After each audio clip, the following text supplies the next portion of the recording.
ఉదయకాలము ప్రభువుని ఆరాధించుట కొరకై దేవుని యొక్క వాక్యంలో నుంచి కొన్ని విషయాలు మనం ధ్యానించుకొని అట్లాగూ ఆత్మతో సత్యముతో ప్రభువుని ఆరాధించడానికి మనము ప్రయత్నము చేద్దాం. రండి, దేవుని యొక్క వాక్యములో ప్రకటన గ్రంథం 21వ అధ్యాయము 5వ వచనం. ప్రకటన గ్రంథము 21వ అధ్యాయము ఈ 5వ వచనాన్ని ఉదయకాలపు ఆరాధన కొరకే మనం చదువుతాం. అప్పుడు సింహాసనాసీనుడై ఉండువాడు, ఇదిగో సమస్తమును నూతనమైనవిగా చేయుచున్నానని చెప్పెను. మరియు ఈ మాటలు నమ్మకమును నిజమునై ఉన్నవి గనుక రాయుమని ఆయన నాతో చెప్పుచున్నాడు. రాయుమని ఆయన నాతో చెప్పుచున్నాడు. దేవుడి వాక్యమును మన కొరకై ఆశీర్వదించునుగాక. ఇక్కడ మనం చదువుతూ వస్తే ఈ నూతన సంవత్సర వాగ్దానాల్లో మనం చూసినప్పుడు సమస్తమును నూతనమైనవనే విషయాలు మనం కొంతవరకు మరి ధ్యానిస్తూ వచ్చినాం.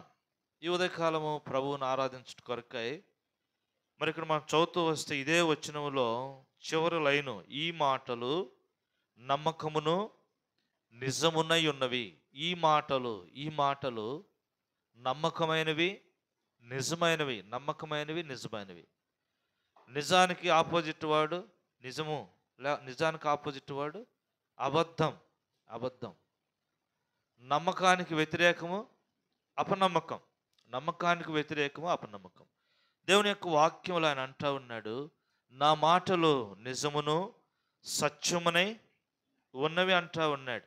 లూకాసు సువార్తలో 24వ అధ్యాయము 44వ వచనాన్ని మనం చదువుతాం. లూకాసు సువార్త 24వ అధ్యాయము ఈ 44వ వచనంలో, అంతటా ఆయన మోషే ధర్మశాస్త్రములోను ప్రవక్తల గ్రంథములలోను కీర్తనలలోను నన్ను గూర్చి రాయబడినవన్నీ నెరవేరువలనని నేను మీ యొద్ద ఉండినప్పుడు మీతో చెప్పిన మాటలు నెరవేరినవని వారితో చెప్పెను. అప్పుడు వారు లేఖనములు గ్రహించున్నట్లుగా వారి మనస్సును తెరిచెను. చాలు, లేఖనములు గ్రహించున్నట్లుగా వారి మనస్సును తెరిచెను. వారి మనస్సును తెరిచెను. ఇంకో మాట కూడా చూద్దాం. యోహాను సువార్త 17వ అధ్యాయం 7వ వచనం. యోహాను సువార్త 17వ అధ్యాయము 7వ వచనం. నీవు నాకు అనుగ్రహించిన మాటలు నేను వారికి ఇచ్చి ఉన్నాను. వారు ఆ మాటలను అంగీకరించి నేను నీ యొద్ద నుండి బయలుదేరి వచ్చితినని నిజముగా ఎరిగి నీవు నన్ను పంపితివని నమ్మినారు కదా. ఆయన మాటలను వాళ్ళు ఏం చేశారంట? ఎరిగారు, నమ్మారు. ఆయన మాటలు నమ్మకమైనవి. ఆయన మాట అవునంటే అవును, కాదంటే కాదు. ఇదిగో భూమి ఆకాశములు గతించిపోవును కానీ నా మాటలలో సున్నైనను పొల్లైనను తప్పిపోదు. భూమి ఆకాశములైనను గతించిపోతాయేమో కానీ నా మాటలలో సున్నైనను పొల్లైనను అంత నమ్మకమైనటువంటి మాటలు, అంత నమ్మకమైన మాటలు.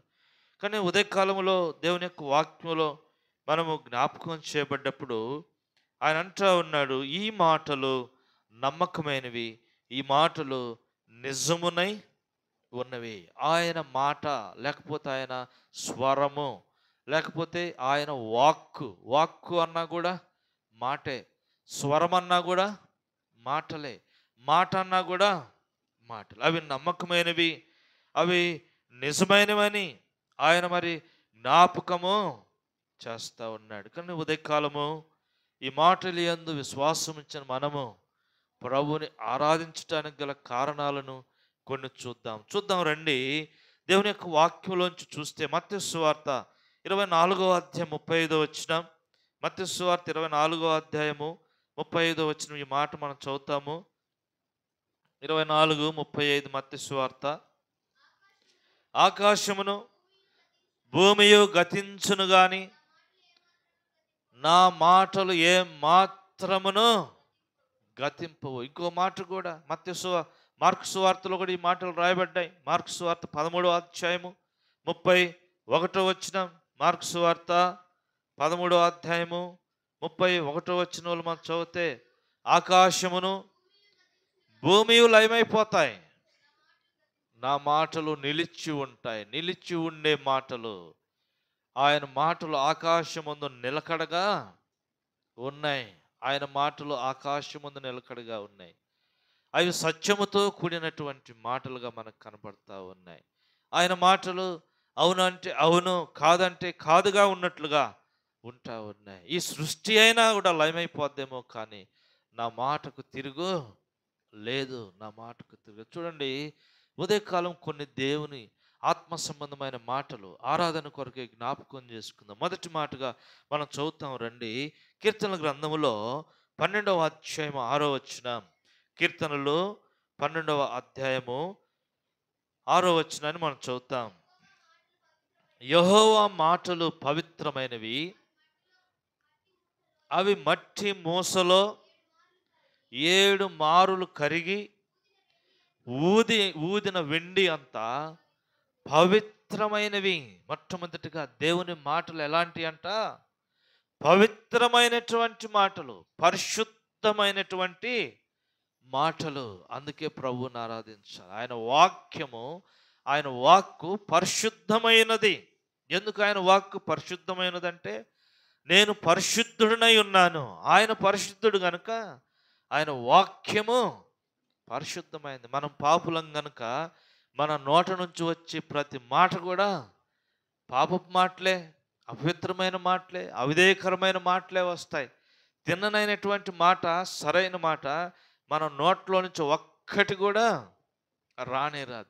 ఉదాహరణకి ప్రయాణం వెళ్తా ఉన్నాం, అరే ఎక్కడికి పోతున్నావు అన్నాం అనుకో, చెప్పడం ఇష్టం లేక ఎక్కడికో వెళ్ళాలి, ఏం చెబుతాడో తెలుసా? ఇక్కడ దాకా నీలే అంటాడు. అన్ని అబద్ధపు మాటలే. అందుకని యోహాను సువార్త 8వ అధ్యాయము 44వ వచనం చూద్దామా? యోహాను సువార్తలోకి రండి. అక్కడ మన యొక్క స్వభావమును అనుసరించి మాట్లాడుతూ ఉంటాం. మన యొక్క ప్రాచీనమైన స్వభావం, మనలో ఉన్నదానిని బట్టి మనం మాట్లాడుతూ ఉంటాం. మీరు మీ తండ్రి అయిన అపవాది సంబంధులు, మీ తండ్రి దురాశలను అనుసరించి నెరవేర్చుకోరు వారు. ఆది నుండి వాడు నరహంతకుడు, సత్యమందు నిలిచిన వాడు కాడు, వాని యందు సత్యమే లేదు. వాడు అబద్ధమాడినప్పుడు తన స్వభావమును అనుసరించే మాట్లాడును కదా. తన స్వభావమును అనుసరించి మాట్లాడతాం, మన స్వభావాన్ని అనుసరించి మాట్లాడతాం. మన స్వభావం ఏంటిది? తల్లి గర్భములోనే పిండముగా చేయబడినప్పుడే పాపములో పుట్టిన వారము, పాప స్వభావము కలిగిన వారం. కీర్తనల గ్రంథం 51వ అధ్యాయంలో కీర్తనాకారుడు అంటాడు, అయ్యా నా తల్లి నన్ను, నేను గర్భంలో పడినది మొదలుకొని నేను పాపినే, నేను పరిశుద్ధుడను కాను. ఒకవేళ గర్భంలో నుంచి బయటకు వచ్చాడు, బాల్యములోకి వచ్చాడు, బాల్యము నుండే నరుని యొక్క హృదయాలోచన చెడ్డది. బాల్యం నుంచి నరుని యొక్క హృదయాలోచన చెడ్డది. కానీ మానవుని యొక్క జీవితంలో ప్రతిదీ చెడిపోయిందిగా ఉంటా ఉన్నాడు. ఎలాగ చెడిపోయిన వాడంటే, యెషయా గ్రంథం 1వ అధ్యాయంలో రాయబడింది, నడి నెత్తి మొదలుకొని అరికాలు వరకు, నడి నెత్తి మొదలుకొని అరికాలు పాదము వరకు ఎక్కడ చూచిన స్వస్థత లేదు. చెడిపోయినటువంటి వారం, చెడిపోయిన స్వభావం కలిగిన వారము. ఎఫెసీ 4వ అధ్యాయం 24వ వచనంలో పౌలప్పొస్తలుడు రాస్తాడు, మీ చిత్తవృత్తి యందు నూతన పరచబడాలి. మీరు చెడిపోయిన స్వభావం కలిగిన ప్రజలు, చెడిపోయిన స్వభావం కలిగిన ప్రజలు. ఆయన పరిశుద్ధుడు, ఆయన మాటలు పరిశుద్ధమైనవి, ఆయన నివసించే స్థలాలు కూడా పరిశుద్ధమైనవి, ఆయన చేసేటువంటి పనులు కూడా పరిశుద్ధమైనటువంటి పనులు. అందుకే వారు ఆరాధిస్తూ ఉన్నారు. పరిశుద్ధుడు, పరిశుద్ధుడు, పరిశుద్ధుడని వారు ఆరాధిస్తూ ఉన్నారు. చూడండి, ఆయన మాటలు మట్టి మోసలో పోసి 7 సార్లు పవిత్రపరిచిన వెండి అంత పవిత్రమైనటువంటి మాటలు. 7 పర్యాయములు కదా. వెండిని తీసుకుని వెళ్ళి కంసాల దగ్గరికి వెళ్ళేస్తే నిప్పులో వేస్తాడు. అందులో ఉన్న మస్ట్ అంతా పోతుంది కదా. మెరుగు పెడతారు. మెరుగు పెట్టినప్పుడు ఎలాగుంటాయి? మెరుస్తూ ఉంటాయి, పరిశుద్ధంగా ఉంటాయి. పాతవైనప్పటికీ సరే మెరుగు పెట్టబడ్డప్పుడు అవి క్రొత్త రూపాన్ని ధరించుకుంటాయి. చూడండి, ఇంకో మాట కూడా జ్ఞాపకం చేయాలనుకుంటున్నాను. కీర్తనల గ్రంథంలోనే 18వ అధ్యాయము 30వ వచనం. కీర్తనల గ్రంథం 18వ అధ్యాయము 30వ వచనాన్ని మనం చూద్దాం. దేవుడు యథార్థవంతుడు, యెహోవా వాక్కు నిర్మలము, తన శరణు జొచ్చు వారందరికీ ఆయన కేడెము. యథార్థవంతులకి ఆయన కేడెము. ఆయన వాక్కు ఎలాంటిదంట? నిర్మలమైనది, ప్రశాంతతతో కూడింది కదా. ప్రశాంతతతో కూడినటువంటి మాట, నిర్మలమైనటువంటి మాట, నిర్మలమైన స్వరము, మిక్కిలి నెమ్మదిగా ఉండేటువంటి స్వరము, మెల్లనైనటువంటి స్వరము, బలమైనటువంటి స్వరము, ప్రభావము కలిగినటువంటి స్వరము, దేవుని యొక్క స్వరము. ఆయన మాటల చేత మనలను పవిత్రపరుస్తూ ఉన్నాడు. తిమోతికి రాస్తాడు పౌలు అపోస్తలుడు, బాల్యము నుంచి నీవు ఎరిగిన శక్తి కలిగిన పరిశుద్ధ లేఖనములు అనే మాట. పరిశుద్ధమైనవి లేఖనములు, పరిశుద్ధమైన లేఖనాలు. ఈ లేఖనాలు మన జీవితంలో మనం ఏం చేస్తూ ఉన్నాయి చూద్దాం. ఇంకో మాట కూడా చూద్దామా? కీర్తనల గ్రంథం 30వ అధ్యాయం 5వ వచనం. కీర్తనలు 30వ అధ్యాయం 5వ వచనం.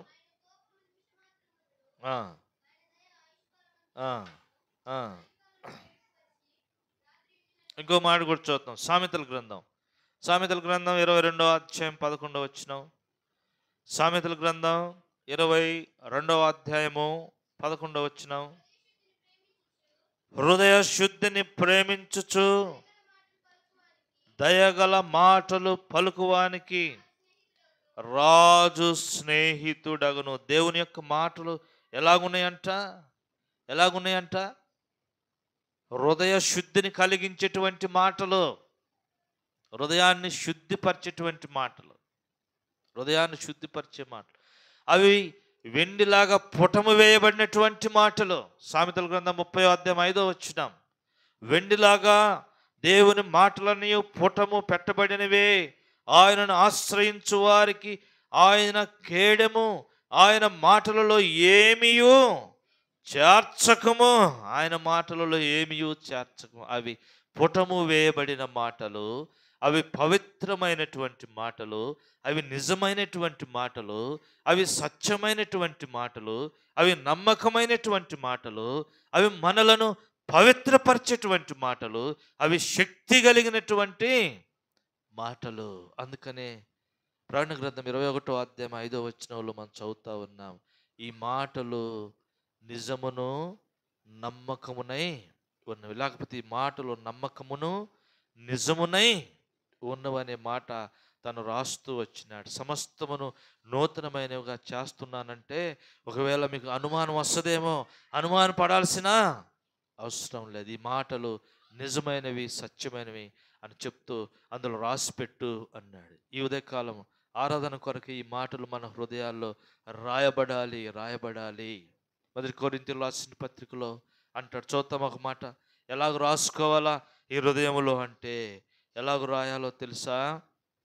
కొరింథీయులకు రాసిన 1 పత్రికలో ఇక్కడ దేవుని యొక్క వాక్యంలో మనం చదివితే ఆయన అంటాడు, మెత్తనైనటువంటి సిరాతో మరి దేవుని యొక్క మాటలను మీ హృదయమున 1 కొరింథీ కాదు, 2 కొరింథీ 3వ అధ్యాయము 2-3 వచనాలు, లేకపోతే 3వ వచనం మధ్య భాగం, రాతి పలకల మీద కానీ సిరాతో కానీ రాయబడక మెత్తని హృదయములు అను పలకల మీద జీవము కలిగిన దేవుని ఆత్మతో మా పరిచర్య మూలంగా రాయబడిన క్రీస్తు పత్రికే ఉన్నారని మీరు తేటపరచబడుచున్నారు. క్రీస్తు ద్వారా దేవుడు మాకిట్టి నమ్మకము కలదు. ఎలాగ రాశాడంట?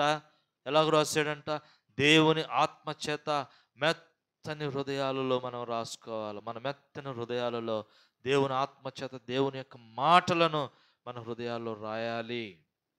మాకు ఆ నమ్మకం ఉందని పౌలు కొరింథీయులకు రాస్తూ ఉన్నాడు. ఉదయకాలంలో ప్రభువును ఆరాధిస్తూ ఉన్నాం. పుటము వేయబడినటువంటి మాటలు. ఇంకో మాట చూద్దామా? ఇవి మనల్ని పరిశుద్ధపరిచే మాటలు. ఎఫెసీయులకు రాసిన పత్రిక 5వ అధ్యాయము 25వ వచనం. ఎఫెసీయులకు రాసిన పత్రికలో 5వ అధ్యాయం 25వ వచనం మధ్య భాగంలో మనం చదువుతాం. మధ్య భాగంలో ఏంటంటే, పరిశుద్ధమైనదిగాను నిర్దోషమైనదిగాను మహిమగల సంఘముగాను ఆయన తన ఎదుట దాన్ని నిలవబెట్టుకొనవలెనని వాక్యముతో ఉదక స్నానము చేత దానిని పవిత్రపరిచి. చాలు. ఉదకం అంటే నీరు. ఉదకం అంటే నీరు. బైబిల్లో దేవుని యొక్క వాక్యము నీటితో పోల్చబడతా వచ్చింది. ఉదక స్నానము చేత దానిని పవిత్రపరిచాడు. పవిత్రపరచుట రకరకాలుగా ఉంది బైబిల్లో. మొదటిది, దేవుని యొక్క వాక్యముతో పవిత్రపరచబడతాం. దేవుని యొక్క వాక్యమందలి విశ్వాసముతో పవిత్రపరచబడతాం. రెండోది, అపొస్తలుల కార్యములు 15వ అధ్యాయం 9వ వచనములో విశ్వాసము చేత వారి హృదయములను పవిత్రపరచి అనే మాట ఉండిద్ది. మూడోది మనం చదివితే ఇక్కడ తిమోతికి రాస్తూ పౌలు అపోస్తలుడు వాక్యము చేతను ప్రార్థన చేతను అది పవిత్రపరచబడుతుంది. 1 తిమోతి 4వ అధ్యాయం 5వ వచనం. 1 తిమోతి ఎలయనగా అది దేవుని వాక్యము వలనను ప్రార్థన వలనను పవిత్రపరచబడుతుంది. మూడోది, ప్రార్థన ద్వారా పవిత్రపరచబడుతుంది. ప్రార్థన ద్వారా పవిత్రపరచబడుతుంది.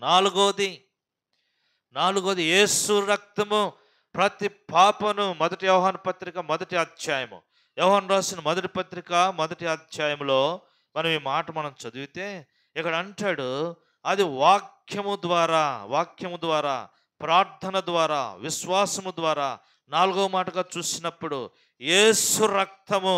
9వ వచనం, మన పాపములు మనం ఒప్పుకొని ఎడల నమ్మదగిన వాడు నీతిమంతుడు గనుక ఆయన మన పాపములను క్షమించి సమస్త దుర్నీతి నుండి మనలను పవిత్రులనుగా చేయను. ఇంకో మాట కూడా 7వ వచనం చివరి లైన్, ఆయన కుమారుడైన యేసు రక్తము ప్రతి పాపము నుండి మనలను పవిత్రులనుగా చేయను. పవిత్రులుగా చేయను. ఒకటి, వాక్యము ద్వారా పరిశుద్ధత. ఆ వాక్యమునందలి విశ్వాసము చుట్టేత హృదయాలు పవిత్రపరచబడుతున్నాయి. మూడోది, ప్రార్థన ద్వారా పవిత్రపరచబడుతుంది. నాలుగోది, యేసు ప్రభువు యొక్క రక్తము ద్వారా పవిత్రపరచబడతా ఉన్నాం.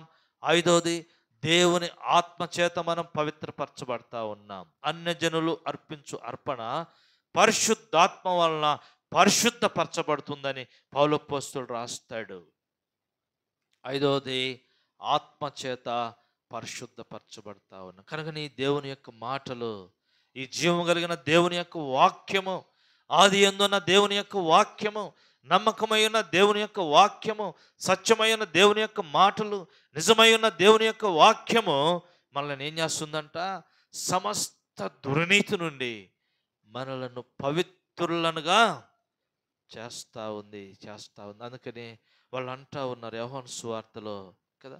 ఇంకో మాట కూడా చూద్దాం. కీర్తనలు 107వ కీర్తన 20వ వచనం. 107వ కీర్తన 20వ వచనంలో మనం చదివితే, ఆయన తన వాక్కును పంపి వారిని బాగు చేసెను, ఆయన వారు పడిన గుంటలలో నుండి వారిని విడిపించి. కొన్ని సంగతులే నీ జ్ఞాపకం చేస్తా ఉన్నాను. ఆయన వారిని బాగు చేశాడు, తన వాక్కును పంపి బాగు చేసెను. ఆయన తన వాక్యము చేత మనల్ని బాగు చేశాడు. ఆయన గుండె చెదిరిన వారిని బాగు చేయవాడు. హృదయం అన్నిటికంటే మోసకరమైంది. ఇర్మియా గ్రంథం 17వ అధ్యాయం 9వ వచనంలో మనం చదివితే, హృదయం అన్నిటికంటే మోసకరమైంది, అది ఘోరమైన వ్యాధి కలిగింది. ఇలాంటి వ్యాధి కలిగిన హృదయాలను ఆయన ఏం చేస్తూ ఉన్నాడంట? బాగు చేసిన వాడు. ఏ రోగం ఇది? పాప రోగం. ఎన్ని రోగాలు ఉన్నాయో ఈ గుండెలో. మార్కు సువార్త 7వ అధ్యాయము 21వ వచనంలో మనం చదివితే అక్కడ అనేకమైన జబ్బులు మనకు కనపడతాయి. మన కంటికి కనబడని జబ్బులు మన హృదయంలో ఉన్నాయి. లోపల నుండి జాగ్రత్తగా వినాలి. ఆరాధన కొరకు జాగ్రత్తగా వినాలి. లోపల నుండి అనగా మనుషుల హృదయములో నుండి మొదటిది దురాలోచన, జారత్వము, దొంగతనము, నరహత్యలు, వ్యభిచారము, లోభములు, చెడుతనములు, కృత్రిమమును, కామవికారమును, మత్సరమును, దేవదూషణ, అహంభావము, అవివేకమును, ఇవన్నీ లోపల నుండే వచ్చి మనుషులను అపవిత్ర పరుస్తావని పాడు చేస్తూ ఉన్నాయి. మనుషులను పాడు చేస్తూ ఉన్నాయి. 13 రకాలైన పాపాలు అక్కడ ఉన్నాయి. ఎన్ని రకాలో తెలుసా? 13 రకాలైన పాపాలు. వారిని తన వాక్కు చేత ఆయన బాగు చేస్తూ వచ్చినాడు. ఆయన స్వస్థపరుస్తూ వచ్చినాడు. స్వస్థపరచు యెహోవాను నేనే. ఆయనే మనల్ని స్వస్థపరచువాడు. ఆయనే మనం బాగు చేయవాడు. ఆయన మన గాయములను కట్టువాడు. ఆయనే మన గాయములకు కావలసిన తైలము ఆయన యొద్ద ఉన్నది. ఆయన యొద్ద ఉన్నది. ఉదాహరణకు ఉపమానం మీకు జ్ఞాపకం చేస్తాను. ఒకడు యెరూషలేము నుంచి యెరికోకు దిగి వస్తూ ఉంటే దొంగల చేతిలో చిక్కుబడ్డాడంట. వారు బాగా కొట్టాడు. బట్టలు మొత్తం దోసుకున్నారు. బట్టలు దోసుకున్నారు, డబ్బు దోసుకున్నారు, అన్నీ దోసేసుకున్నారు. కొస ప్రాణముతో అక్కడ వాడిని వదిలిపెట్టారు. 2-3 వచ్చి వెళ్ళిపోయినారు. కానీ మంచి సమరయుడు ఆ దారిన పోతూ అక్కడికి వచ్చి వాని మీద జాలిపడి వాని గాయములను కట్టాడు. తైలం రాశాడు.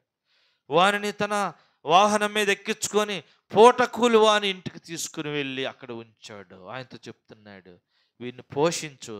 ఏదైనా తక్కువైతే నేను మళ్ళా ఇదే రోడ్లో వస్తాను. వచ్చినప్పుడు నేను నీకు చెల్లిస్తాను కదా. ఆయన గాయములను కట్టువాడు. గాయములను నా కొరకై పొందిన క్రీస్తు ప్రభు మన గాయములు కట్టుడు కొరకై ఆయన గాయపరచబడుతూ వచ్చినాడు. అర్థమవుతుందా? పంచగాయములను ఆయన అనుభవిస్తూ ఉన్నాడు. మనకు కంటికి కనబడే పంచగాయములు. ఈ పంచగాయములే కాదు, వందల సంఖ్యలో గాయములు యేసయ్యకు తగులుతూ వచ్చాయి. కానీ ప్రాముఖ్యంగా మన కంటికి కనబడే పంచగాయములు ఆయన అనుభవిస్తూ వచ్చినాడు. ఎందుకంటే మన గాయములను కట్టుటకు, మనలను బాగు చేయుటకు, ఘోరమైన ఈ హృదయాన్ని పరిశుద్ధమైన హృదయముగా బాగు చేయడానికి, పవిత్రమైన హృదయముగా బాగు చేయడానికి, ప్రభువు నివసించే హృదయముగా బాగు చేయట కొరకై ఆయన మన కొరకే గాయపరచబడుతూ వచ్చాడు. కానీ మొదటి తలంపు ఇంతతో ముగిస్తూ ఉన్నాను. ఆయన తన వాక్కు నంపి వారిని బాగు చేసెను. రెండో మాట యోహాను సువార్త, రెండో మాట చూద్దాం. యోహాను సువార్త 6వ అధ్యాయము. రెండో తలంపులో యోహాను సువార్త 6వ అధ్యాయము 48వ వచనం మనం చూద్దాం. యోహాను సువార్త 6వ అధ్యాయము 48వ వచనం. విశ్వసించువాడు నిత్య జీవం కలవాడు, జీవాహారము నేనే. మీ పితరులు అరణ్యములో మన్నాను తిని చనిపోయిరి.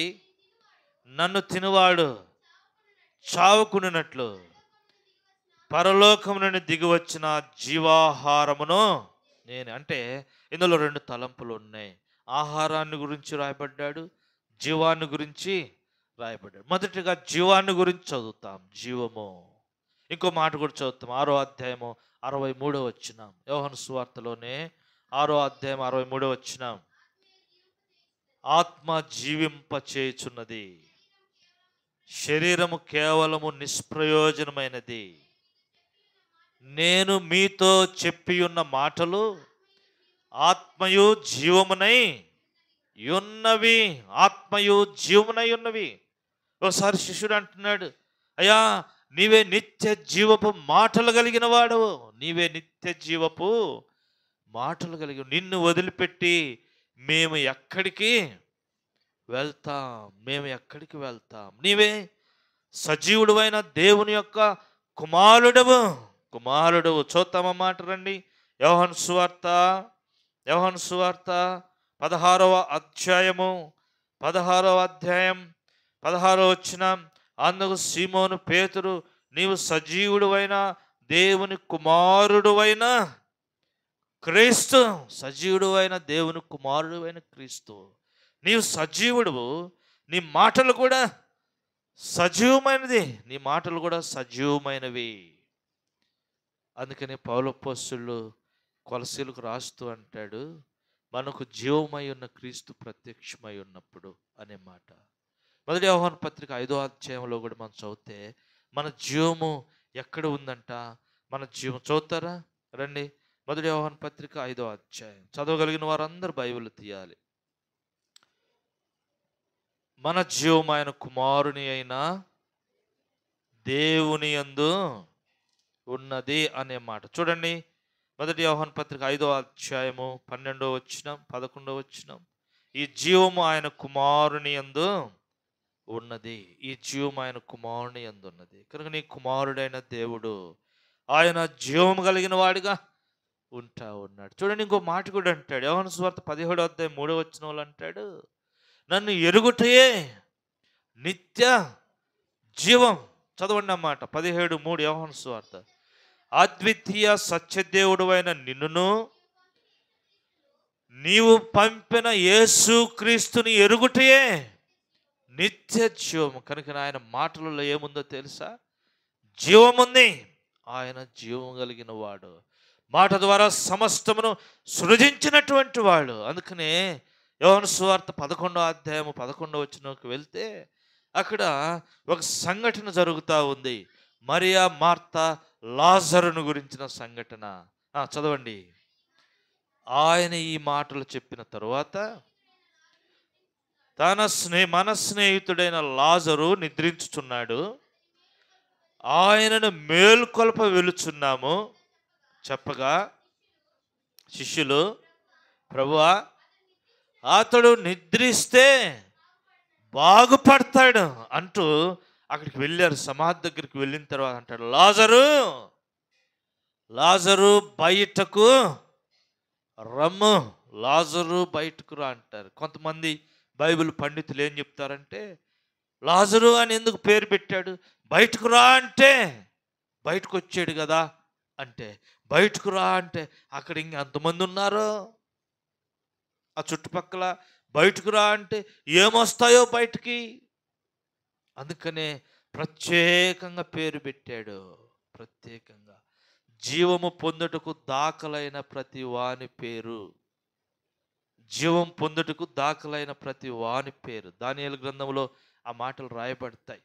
లాజరు బయటకు రా. చూడండి, ఆయన మాటలో ఏముంది? జీవం ఉంది. ఆయన మాటలో జీవం ఉంది. చదవండి అన్నమాట. లాజరు బయటకు రాండి అనే మాట. యోహాను సువార్త 11వ అధ్యాయంలో 11వ అధ్యాయము చదువుతారన్నమాట. లాజరు బయటకు రా అన్నప్పుడు లాజరు పేత వస్త్రములతో చుట్టబడిన వాడై ఏం చేశాడంట? బయటకు వచ్చెను.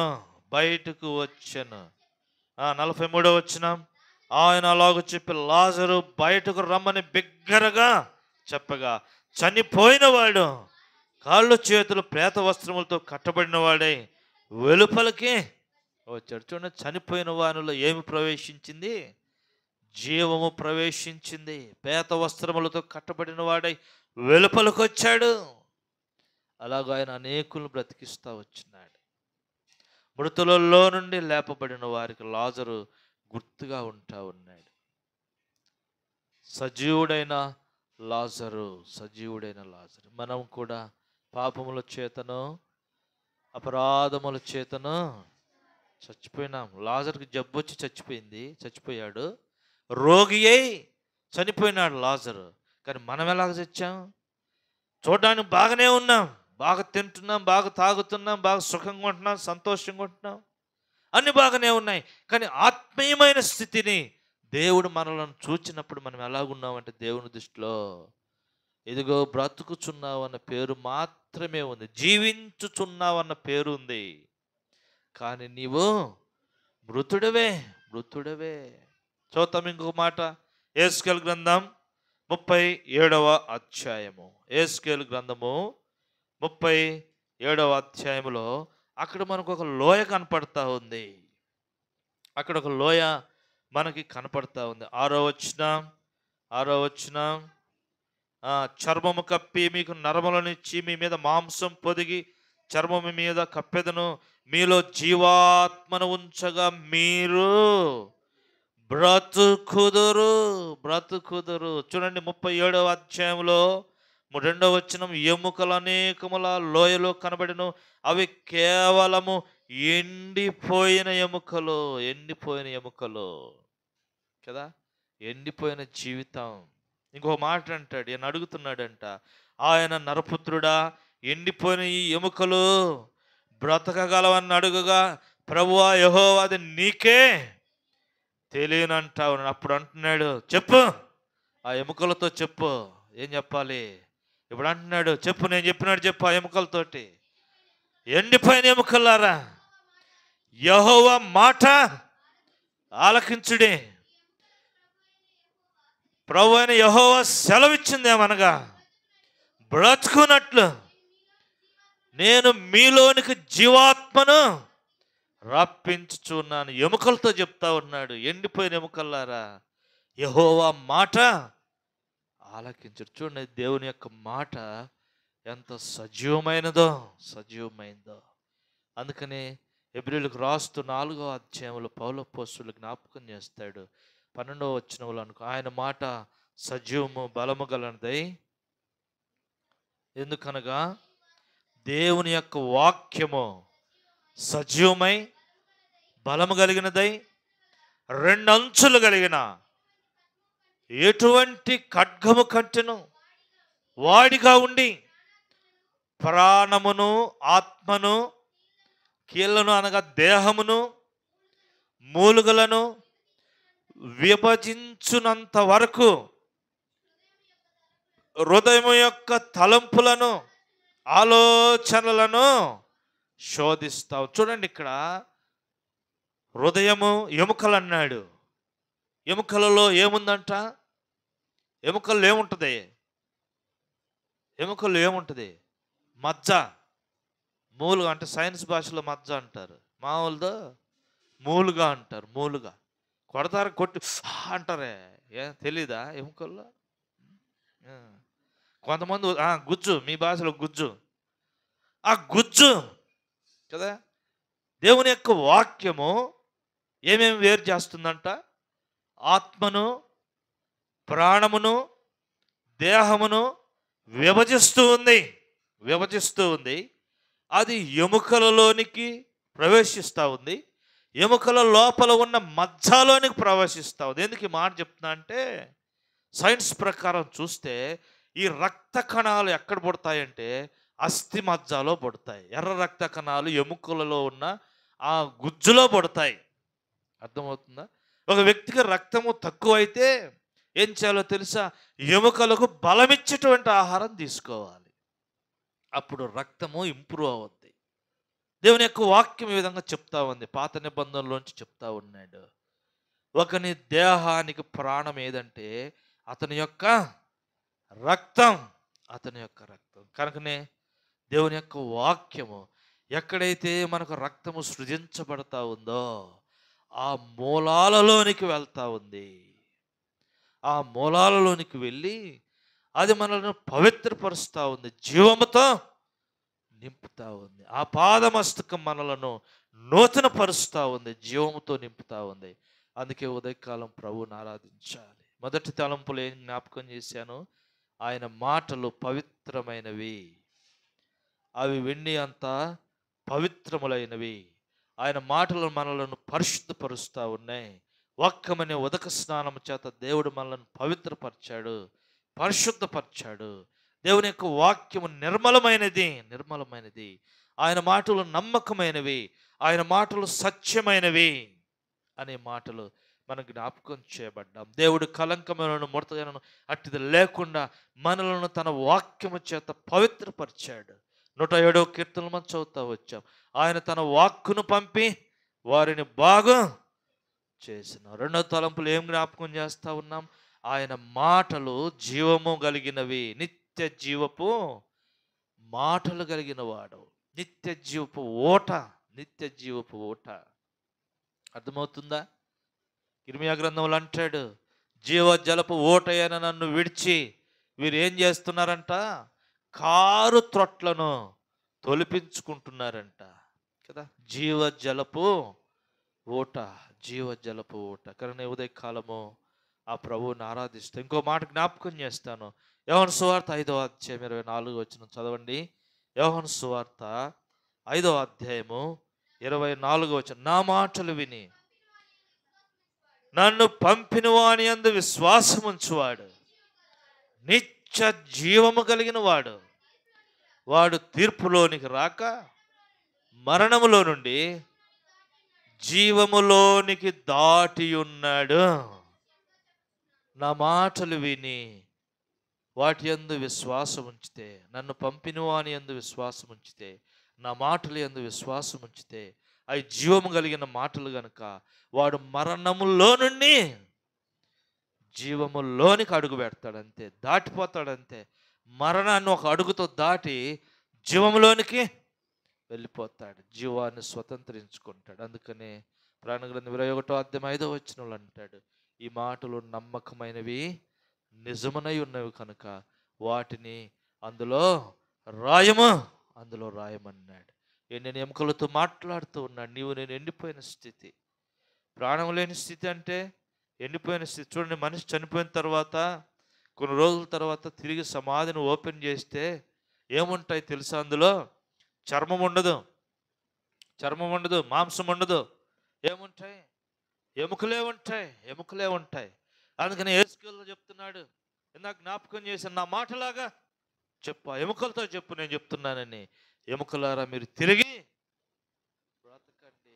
ఎముకలారా తిరిగి ఎండిపోయిన ఎముకలను బ్రతికించాడు, చర్మం గప్పాడు, నరాలు ఇచ్చాడు, మాంసాలు ఇచ్చాడు. తిరిగి జీవించడానికి తన ఆత్మను మనలో ఉంచాడు. అది దేవుని యొక్క ప్రేమ. అందుకొరకై దేవుని ఆరాధించాలి. మూడో తలంపుగా నేను మీకు జ్ఞాపకం చేస్తాను. ఇందాక ఒక మాట చదివించాను. యోహాను సువార్త 6వ అధ్యాయంలో, నా శరీరము తిని నా రక్తము త్రాగువాడు నిత్యజీవం కలవాడు, నేను జీవాహారమునై ఉన్నాను. ఇది మూడో తలంపు. ఆయన మాటలు ఎలాంటి అంట? మనకు ఆహారముగా ఉన్నాయి. ఆయన మాటలు తినాల. ఉదయకాలం తినొచ్చే దాంతోపాటు ఆయన మాటలను కూడా తిని రావాల. తినొచ్చురు ఆయన మాటలు. ఎవరైనా అంటే వాక్యాన్ని చదువుకోవాలి, ప్రార్థన చేసుకోవాలి, దేవుని యొక్క వాక్యాన్ని జ్ఞాపకం చేసుకోవాలి. దేవుని మాటలు జ్ఞాపకం చేసుకో, అడావుడిగా సర్దుకొని సంక పెట్టుకొని రావటం కాదు. అర్థమవుతుందా? చూద్దాం, కొన్ని మాటలు నేను జ్ఞాపకం చేస్తాను. అవి ఆహారమునై ఉన్నాయి. కీర్తన గ్రంథం 19వ అధ్యాయము 10వ వచనం. కీర్తన గ్రంథం 19వ అధ్యాయము 10వ వచనాన్ని మనం చదువుతాం. అవి బంగారము కంటెను, మళ్ళీ చదువు, అవి బంగారము కంటెను, విస్తారమైన మేలిమి బంగారము కంటెను, కోరదగినవి తేనె కంటెను, జుంటి తేనె దారల కంటెను మధురమైనవి. జుంటి తేనె దారల కంటే దేవుని యొక్క వాక్యం ఎలాగుందంట? మధురమైనది ప్రేమ, మరపురానిది నా తండ్రి ప్రేమ. కనుక అవి మధురమైనవి. జుంటి తేనె దారల కంటే, పుటక తేనె దారల కంటే ఇంకా ఏంటి అంట? శ్రేష్టమైనటువంటి మాటలు, శ్రేష్టమైన మాట. 9వ వచనం 2వ లైన్ చదివితే, యెహోవా న్యాయ విధులు సత్యమైనవి, అవి కేవలము న్యాయమైనవి. 8వ వచనం మొదటి లైన్, యెహోవా ఉపదేశములు నిర్దోషమైనవి, అవి హృదయమును సంతోషపరచును. రెండో లైన్, యెహోవా ఏర్పరిచిన ధర్మము నిర్మలమైనది, అది కనులకు వెలుగునిచ్చును. అది కనులకు వెలుగిచ్చేటువంటివి. మూడో తలంపులు మనం చదివితే దేవుని యొక్క వాక్యము ఎలాంటిదంట, జుంటి తేనె దారాల కంటే మధురమైనటువంటిది, మధురమైనటువంటిది. ఇంకో మాట కూడా నేను మీకు జ్ఞాపకం చేస్తా.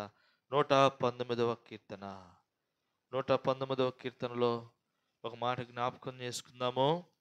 119వ కీర్తన 103వ వచనం, 119, 103 మనం చూస్తే, నీ వాక్యములు నా జిహ్వకి ఎంతో మధురములు, అవి నా నోటికి తేనె కంటే తీయగా ఉన్నాయంట. దేవుని యొక్క మాటలు ఎలాగున్నాయంట, తేనె కంటే తీయగా ఉన్నాయి.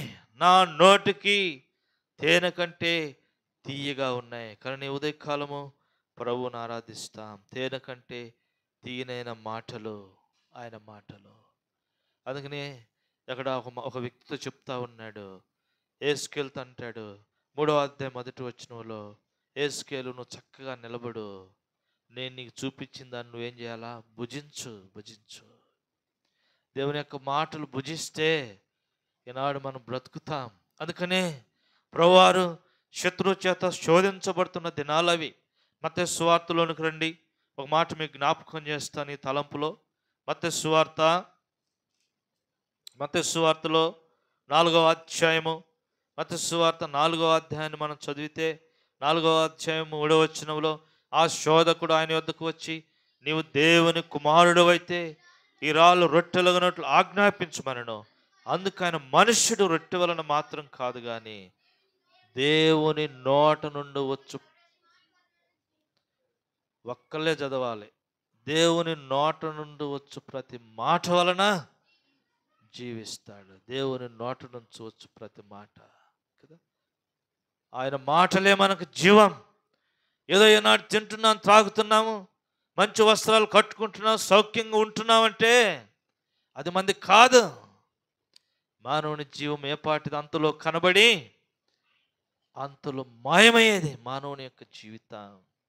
గడ్డి పువ్వు లాంటిది మానవుని యొక్క జీవితం, నీటి బుడక లాంటిది మానవుని యొక్క జీవితం, ఎగురుతున్న పొగ లాంటిది, పొగ మంచు లాంటిది మానవుని యొక్క జీవితం, నేతగాడి నాడి లాంటిది మానవుని యొక్క జీవితం, విసర వెళ్ళి తిరిగి రానటువంటి గాలి వంటిది మానవుని యొక్క జీవితం, చేద మీద జారిపోయే బిందువు లాంటిది మానవుని యొక్క జీవితం, ఓటి కొండ లాంటిది మానవుని యొక్క జీవితం, మరణమై స్మరణకు రాకున్న మంటి కొండ లాంటిది మానవుని యొక్క జీవితం, మంటి పెంకులలో ఒక పెంకు లాంటిది మానవుని యొక్క జీవితం. నరులారా తిరిగి రండి పిలిచినప్పుడు సమస్తమును వదిలిపెట్టి ఆ ప్రభు దగ్గరికి వెళ్ళాలి. కనుకనే జ్ఞాపకం చేస్తా ఉన్నాడు ఉదయకాలం, మనకు జీవమై ఉన్న క్రీస్తు కదా, ఆయన ఆహారమై, ఆయన జీవమనే కాదు, ఆయన మనకు ఆహారమునై ఉన్నాడు. మానవుడు మనం తినే ఆహారమును బట్టి బ్రతకడు. ఈ మాట ఎప్పుడు మీ హృదయాల్లో ఉండిపోవాలా.